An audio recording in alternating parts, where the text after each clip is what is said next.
ಇದು ವೀರ ಗಣಾಚಾರಿಯಾಗಿ ಕನ್ನಡ ನಾಡಿನೊಳಗ ವೀರಭದ್ರನ ಅವತಾರವೇ ಅನಿಸಿಕೊಂಡಿರ್ತಕ್ಕಂಥವನು 12ನೇ ಶತಮಾನದೊಳಗಾಗಿ ಹೋಗಿರ್ತಕ್ಕಂಥ ಕಲಿದೇವರ ದೇವ ವೀರಗಂಟೆಯ ಮಡಿವಾಳ ಮಾಚಿದೇವ.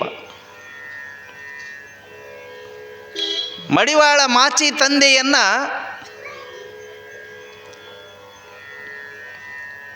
ವೀರಭದ್ರನ ಅವತಾರ ಅಂತಲೇ ಕರೀತಿದ್ರು.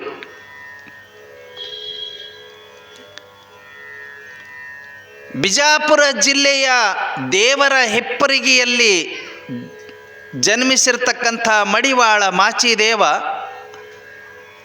ಮಡಿವಾಳರ ಮನೆಯಲ್ಲಿ ಹುಟ್ಟಿದ, ಅಗಸರ ಮನೆಯೊಳಗೆ ಹುಟ್ಟಿದ. ಹುಟ್ಟಿದಾಗಲೇ ನಿಷ್ಠೂರ, ಸೊಂಟದಲ್ಲೊಂದು ಗಂಟೆ, ಕೈಯಲ್ಲೊಂದು ಬಿಚ್ಚುಗತ್ತಿಯನ್ನು ಖಡ್ಗವನ್ನು ಹಿಡಿದು ಹುರಿಯ ಮೀಸೆಯನ್ನು ಇಟ್ಟು ಮೇಲೆ ಜಡೆಯನ್ನು ಕಟ್ಟಿ ಕಪ್ಪು ಶರೀರ, ದೊಡ್ಡ ಆಳ, ಯಾರಿಗೂ ಹೆದರದೆ ಬೆದರದೆ ದಿಟ್ಟ ನಿಲುವನ್ನು ಸೂಚಿಸ್ತಕ್ಕಂಥವನಾಗಿದ್ದ ಮಡಿವಾಳ ಮಾಚಿದೇವ. ಹಡಪದ ಅಪ್ಪಣ್ಣನು ಬಿಜಾಪುರ ಜಿಲ್ಲೆಯವರೇ. ಅಪ್ಪ ಬಸವಪ್ಪಗಳು ಬಿಜಾಪುರ ಜಿಲ್ಲೆಯವರು. ಚನ್ನಬಸವಣ್ಣ ಬಿಜಾಪುರ ಜಿಲ್ಲೆ, ಅಕ್ಕ ನಾಗಮ್ಮ ಬಿಜಾಪುರ ಜಿಲ್ಲೆ.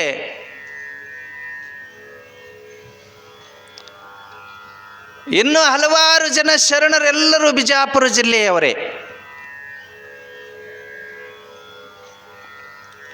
ಬಿಜಾಪುರ ಜಿಲ್ಲೆ, ಕಲಬುರಗಿ ಜಿಲ್ಲೆ, ಸೋಲಾಪುರ ಜಿಲ್ಲೆ, ಬೀದರ್ ಜಿಲ್ಲೆ ಶರಣರಿಗಾಗಿನೇ ಹೇಳು ಮಾಡಿಸಿರ್ತಕ್ಕಂಥ ತವರ್ ಮನೆಗಳು ಇವು.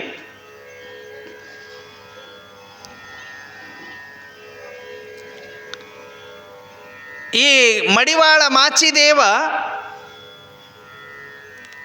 ಅಪ್ಪ ಬಸವಪ್ಪಗಳ ಕೀರ್ತಿ ವಾರ್ತೆಯನ್ನು ಕೇಳಿ, ಅಂದ್ರೆ 12ನೇ ಶತಮಾನದೊಳಗೆ ಈ ನಾಡನ್ನು ಉದ್ಧರಿಸಲೆಂದೇ ಉದ್ಭವಿಸಿರ್ತಕ್ಕಂಥ ಅಪ್ಪ ಬಸವಪ್ಪಗಳು 1137ರಿಂದ 1152ರ ಮಧ್ಯದ ಅವಧಿಯಲ್ಲಿ ಬಸವಪ್ಪಗಳ ಜನನವಾಯಿತು ಅಂತ ತಿಳ್ಕೊಂಡು ಹೇಳಲ್ಪಡುತ್ತದೆ.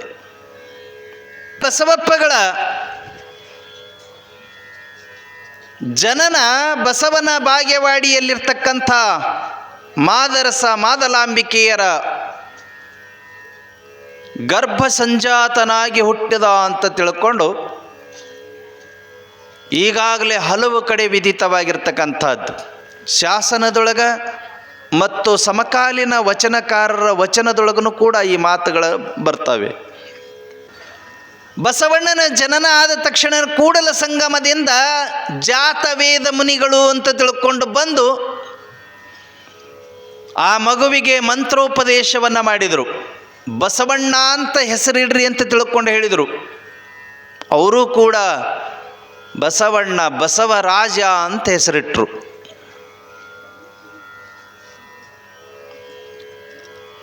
ಆ ನಂತರದಲ್ಲಿ ಅಪರೂಪಕ್ಕೆ ಹುಟ್ಟಿರ್ತಕ್ಕಂಥ ಮಗು ಭಾಳ ಮುದ್ದಿನಿಂದ ಬೆಳೀತು. ಕೂಡಲ ಸಂಗಮದಲ್ಲಿ ಅಭ್ಯಾಸ ಮಾಡಿರ್ತಕ್ಕಂಥ ಬಸವಪ್ಪಗಳು ಮಂಗಳವೇಡ ಅಂತ ಮಹಾರಾಷ್ಟ್ರದೊಳಗಿದೆ,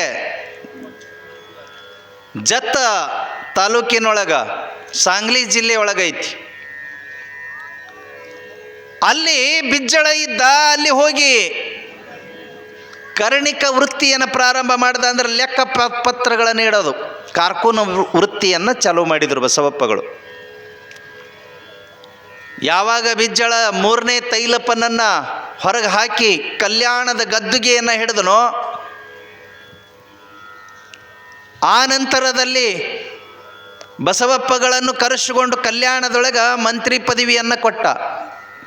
ಹಾಗಾಗಿ ಬಸವಪ್ಪಗಳ ಕಾಲದಲ್ಲಿನೇ ಈ ಮಡಿವಾಳ ಮಾಚಿದೇವ ಇದ್ದ. ಬಸವಪ್ಪಗಳು ಯಾವಾಗ ಕಲ್ಯಾಣಕ್ಕೆ ಹೋಗಿ ಶಿಫ್ಟ್ ಆದರೋ ಆ ಕಲ್ಯಾಣದೊಳಗೆ ಒಮ್ಮಿಗೆ ಅವ್ರ ಮಂತ್ರಿ ಆಗಲಿಲ್ಲ. ಬಸವಣ್ಣನವರು ಒಮ್ಮಿಗೆ ಮಂತ್ರಿ ಆಗಲಿಲ್ಲ. ಅಲ್ಲಿ ಹೋದ್ರೂ ಕರ್ಣಿಕರಾಗೇ ಇದ್ದರು, ಲೆಕ್ಕಪತ್ರ ಸಂಶೋಧಕರಾಗೇ ಇದ್ದರು. ಒಂದು ದಿವಸ ಕಲ್ಯಾಣದ ಭಾಗದೊಳಗೆ ಭೀಕರವಾದಂಥ ಬರಗಾಲ ಉಂಟಾಯಿತು. ಜನ ಹಾಹಾಕಾರದಿಂದ ಬಳಲಾಕ್ ಶುರು ಮಾಡಿದರು. ಬರಗಾಲದ ಚಿಂತನೆಗೆ ಬಿಜ್ಜಳ ಒಂದು ಮಂತ್ರಿ ಮಂಡಲವನ್ನು ಕರೆದ. ಆ ಮಂತ್ರಿ ಮಂಡಲವನ್ನು ಕರೆದಂಥ ಸಂದರ್ಭದೊಳಗೆ ಇವರು ಮಾತಾಡ್ಕೊತ ಕುಂತಾಗ ಈ ಗುಬ್ಬಿಗಳಿರ್ತಾವೆ ನೋಡ್ರಿ, ಆ ಮನೆ ಒಳಗೆ ಮನೆ ಮಾಡ್ತಿದ್ದು ರೀ ಅವು ಮ್ಯಾಳ್ಗಿ ಮನೆ ಇರ್ತಿದ್ದು ಆಗಿನ ಕಾಲದೊಳಗೆ. ಈಗಿನ ಕಾಲದೊಳಗೆ ಹಳೆಯ ಮ್ಯಾಳ್ಗಿ ಮನೆ ಇದ್ದು ಅಂತಂದ್ರೆ ಗುಬ್ಬಿಗಳು ಅಲ್ಲಿ ಚಿಲಕದ ಸಂಧಿ ಒಳಗೆ ಮ್ಯಾಲ ಮನೆ ಮಾಡಿರ್ತಾವ್ರಿ ಗುಬ್ಬಿಗಳು. ಆ ಗುಬ್ಬಿಗಳು ಮನೆ ಮಾಡಿದ್ವು ಅಲ್ಲಿ.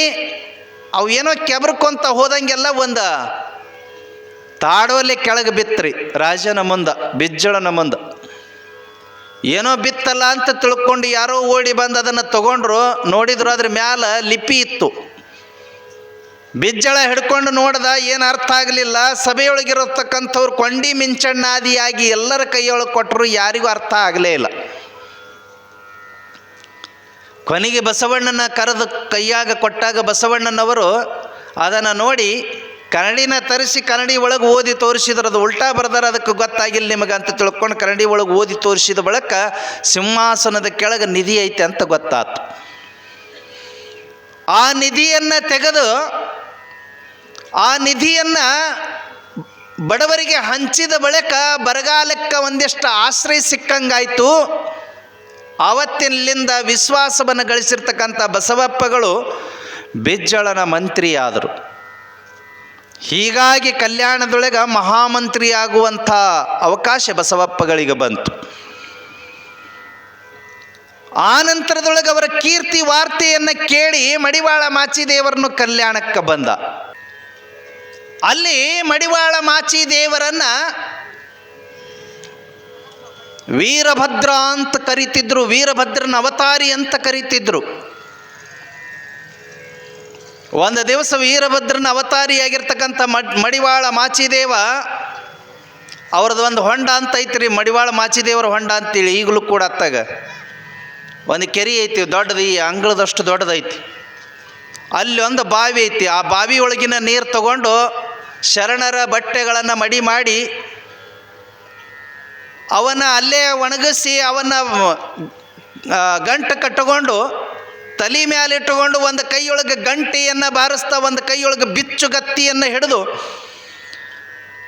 ಶಿವದ್ರೋಹಿಗಳಿಗೆ ಶಿವನ ಭಕ್ತರಲ್ಲದವರಿಗೆ ಎಚ್ಚರಿಕೆಯನ್ನು ಕೊಡ್ತಾ ಬರ್ತಿದ್ರು ಅವರು.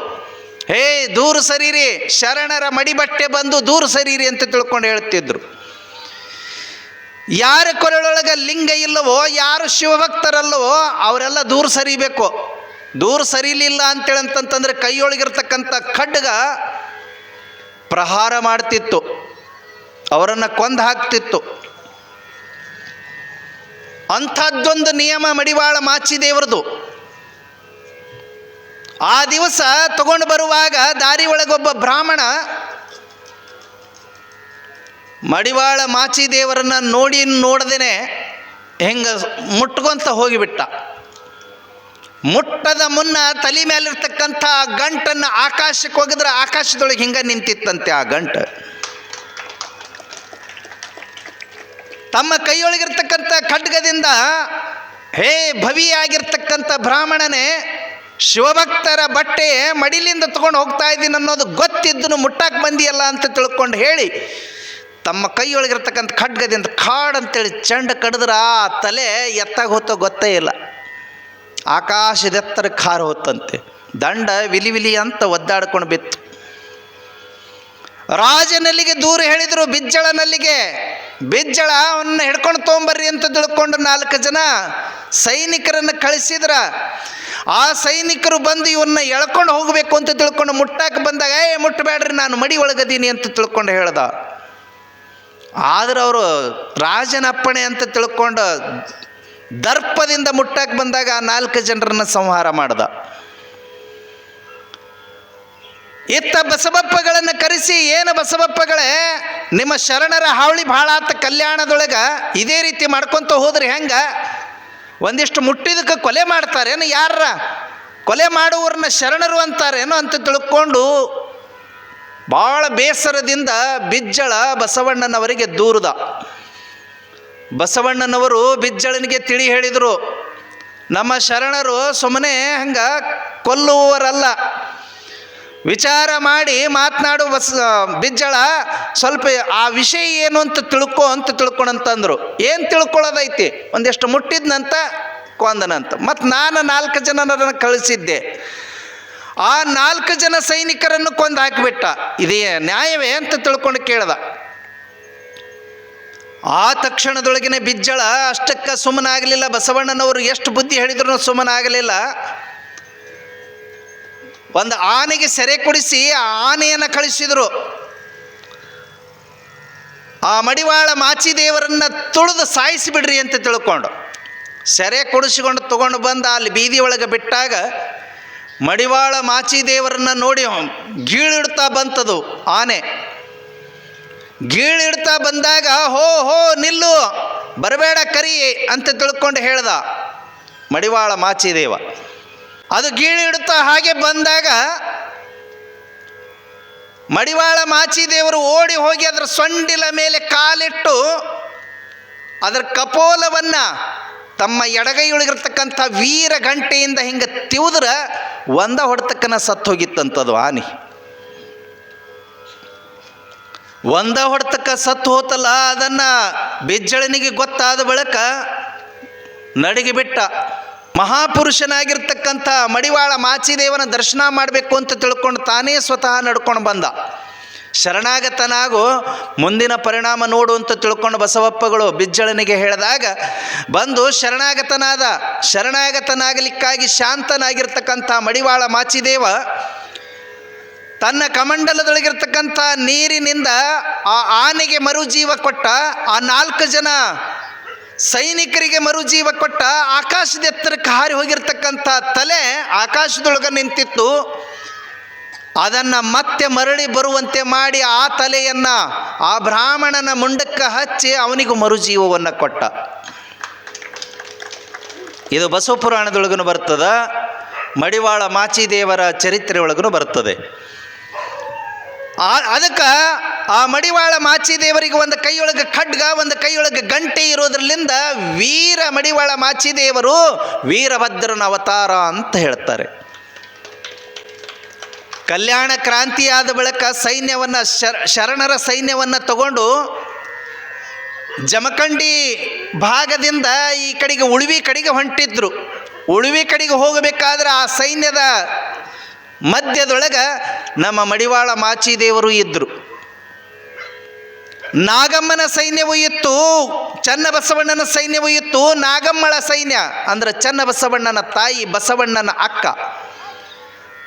ನಾಗಮ್ಮಳ ಸೈನ್ಯವನ್ನು ಈ ಬಿಜ್ಜಳನ ಸೈನ್ಯ ಬೆನ್ನ ಹತ್ತಿರುವಾಗ ಅವರ ದಾರಿ ತಪ್ಪಿಸೋ ಸಲುವಾಗಿ 2 ಕವಲಾಯ್ತು ರೀ. ಇಲ್ಲಿ ಜಮಖಂಡಿ ದಾಟಿದ ಬಳಿಕ ಜಮಖಂಡಿ ದಾಟಿದ ಬಳಿಕ 2 ಕವಲಾಯಿತು. ಒಂದು ಈ ಕಡೆಗೆ ಬಂತು, ಹರಪನಹಳ್ಳಿ ಕಡೆಗೆ. ಚನ್ನಬಸವಣ್ಣನ ಸೈನ್ಯ ಈ ಹರಪನಹಳ್ಳಿ ಕಡೆಗೆ ಬಂದ್ರೆ, ಇನ್ನೊಂದು ಸೈನ್ಯ ಬೆಳಗಾವಿ ಕಡೆಗೆ ಹೋತು. ಬೆಳಗಾವಿ ಹತ್ರ ಅಕ್ಕ ನಾಗಮ್ಮಳ ಜೊತೆಗೆ ಈ ಬಿಜ್ಜಳನ ಸೈನ್ಯ ಯುದ್ಧ ಮಾಡಿ ಅಕ್ಕ ನಾಗಮ್ಮಳನ್ನು ಕೊಲ್ತಾರೆ ಅವರು. ಈ ಕಡೆಗೆ ಬಂದಿರತಕ್ಕಂಥ ಚನ್ನಬಸವಣ್ಣನ ಸೈನ್ಯ ಇದೇ ಭಾಗದಿಂದ ಮತ್ತೆ ಧಾರವಾಡಕ್ಕೆ ಹೋಗಿ, ಧಾರವಾಡದಿಂದ ಮತ್ತೆ ಈ ದಾಂಡೇಲಿ ಕಡೆಗೆ ಬಂದು ಉಳುವಿ ಭಾಗವನ್ನು ಸೇರ್ತಾರೆ. ಉಳುವಿ ಒಳಗೆ ಮಹಾಮನೆ ಸುಣ್ಣದ ಗವಿಗಳು ಅಂತ ತಿಳ್ಕೊಂಡು, ಆಕಳ ಗವಿ, ರುದ್ರಾಕ್ಷಿ ಗವಿ, ಅವು ಇವು ಎಲ್ಲ ಅದಾವ ಅಡವಿ ಒಳಗೆ. ಅಲ್ಲಿ ಹಲವಾರು ತಿಂಗಳವರೆಗೆ ಶರಣರು ಗುಪ್ತವಾಗಿದ್ದರು ಅಂತ ತಿಳ್ಕೊಂಡು ಹೇಳಲ್ಪಡುತ್ತದೆ. ಆ ನಂತರದೊಳಗೆ ಶಾಂತವಾದ ಬಳಿಕ ಹೊರಗೆ ಬಂದು, ಈಗ ಉಳುವಿ ಚನ್ನಬಸವಣ್ಣನ ದೇವಸ್ಥಾನ ಏನಿದೆ ಅದರ ಪಕ್ಕದೊಳಗಿರ್ತಕ್ಕಂಥ ಒಂದು ಅರಳಿ ಮರ ಐತ್ರಿ. ಒಂದು ಆ ಅರಳಿ ಮರಕ್ಕೆ ತೊಟ್ಟಿಲವನ್ನು ಕಟ್ಟಿ ಜಿಕು ಹೊಡೆದು ಒಬ್ಬೊಬ್ಬರ ಕೈಲಾಸಕ್ಕೆ ಹೋದ್ರಂತೆ. ಹಂಗೆ ಒಂದು ಚರಿತ್ರೆ ಹೇಳ್ತೈತೆ. ಆ ಬರುವಂಥ ಸಂದರ್ಭದೊಳಗೆ ಇನ್ನೊಂದು ಯುದ್ಧ ಆಯಿತು ಚನ್ನಬಸವಣ್ಣನ ಸೈನ್ಯದ ಜೊತೆಗೆ. ಚನ್ನಬಸವಣ್ಣನ ಜೊತೆಗೇ ನಮ್ಮ ಮಡಿವಾಳ ಮಾಚಿದೇವರು ಇದ್ದರು. ಗೊಡಚಿ ಹತ್ರ ಬಂದಂಥ ಸಂದರ್ಭದೊಳಗೆ ಅಲ್ಲಿ ಒಂದು ಯುದ್ಧ ಆಯಿತು ಈ ಬಿಜ್ಜಳನ ಸೈನ್ಯಕ್ಕೂ ಮತ್ತು ಶರಣರಿಗೂ. ಆ ಗೊಡಚಿ ಹತ್ರ ಬಂದಾಗ ಯುದ್ಧದೊಳಗೆ ನಮ್ಮ ಮಡಿವಾಳ ಮಾಚಿದೇವರು ಮರಣ ಹೊಂದ್ತಾರೆ. ಯುದ್ಧದೊಳಗೆ ಮರಣ ಹೊಂದಿದ ಬಳಿಕ ಅವರ ಶರೀರವನ್ನು ಅಲ್ಲಿ ಸಮಾಧಿ ಮಾಡ್ತಾರೆ. ಆ ಸಮಾಧಿ ಮಾಡಿರ್ತಕ್ಕಂಥ ಜಾಗವೇ ಗೊಡಚಿ ವೀರಭದ್ರೇಶ್ವರ ದೇವಸ್ಥಾನ. ಗೊಡಚಿ ಈರಣ್ಣನ ಗುಡಿ ಹಿಂದ್ಗಡೆ ಒಂದು ಹಳೇ ವೀರಭದ್ರ ಅಂತ ತಿಳ್ಕೊಂಡು ಸಣ್ಣ ಗುಡಿ ಐತಿ. ಯಾರಾದರೂ ಹೋದ್ರಿ ಅಂತಂತಂದ್ರೆ ನೋಡ್ಕೊಂಡು ಬರ್ರಿ. ಇಲ್ಲಿ ಗೊಡಚಿ ಈರಣ್ಣನ ಗುಡಿ ಹಿಂದ್ಗಡೆ ಐತಿ ಒಂದು ಸಣ್ಣ ಗುಡಿ. ಅಲ್ಲೊಂದು ಹುತ್ತಿತ್ತಂತೆ. ಆ ಹುತ್ತಿನ ಮೇಲೇ ವೀರಭದ್ರನ ಮೂರ್ತಿ ಪ್ರತಿಷ್ಠಾಪನೆ ಮಾಡ್ಕೊಂಡವ್ರ. ಆ ನಂತರದೊಳಗೆ ಮುಂದಗಡೆ ಇನ್ನೊಂದು ಹೊಸ ಮೂರ್ತಿಯನ್ನು ಪ್ರತಿಷ್ಠಾಪನೆ ಮಾಡ್ಕೊಂಡು ಈಗ ಗೊಡಚಿ ವೀರಭದ್ರ ಅಂತ ತಿಳ್ಕೊಂಡು ಅದನ್ನು ಪೂಜೆ ಮಾಡ್ತಾರೆ. ಹಿಂದೆಂದು ಆ ಹಿಂದಿರ್ತಕ್ಕಂಥ ಹಳೇ ವೀರಭದ್ರ ಸ್ಥಾನವೇ ನಮ್ಮ ಮಡಿವಾಳ ಮಾಚಿದೇವರ ಲಿಂಗೈಕ್ಯವಾದಂಥ ಗದ್ದುಗೆ ಅದು. ಹಾಗಾಗಿ ವೀರಭದ್ರ ಅಂತೇಳಂತಂದ್ರೆ ಆಯಾ ಕಾಲದೊಳಗೆ ಈ ಸಮಾಜವನ್ನು ಉದ್ಧಾರ ಮಾಡೋ ಸಲುವಾಗಿ, ಈ ಸಮಾಜದೊಳಗೆ ಹೊಸ ಕ್ರಾಂತಿಯನ್ನು ತರೋ ಸಲುವಾಗಿ ಅವಾಗವಾಗ ಈ ಲೋಕದೊಳಗೆ ಒಂದೊಂದು ಅವತಾರಗಳನ್ನು ತಾಳಿದನು ಅನ್ನುವಂಥದ್ದು ನಮ್ಮ ಜನರ ನಂಬಿಕೆಯಾದ ಕಾರಣ 12ನೇ ಶತಮಾನದೊಳಗೂ ವೀರಭದ್ರನ ಅವತಾರ ಆಗಿತ್ತು. ಅದು ಮಡಿವಾಳ ಮಾಚಿದೇವರಾಗಿದ್ದರು ಅಂತ ತಿಳ್ಕೊಂಡು ಎಲ್ಲರೂ ಭಾವಿಸ್ತಾರೆ.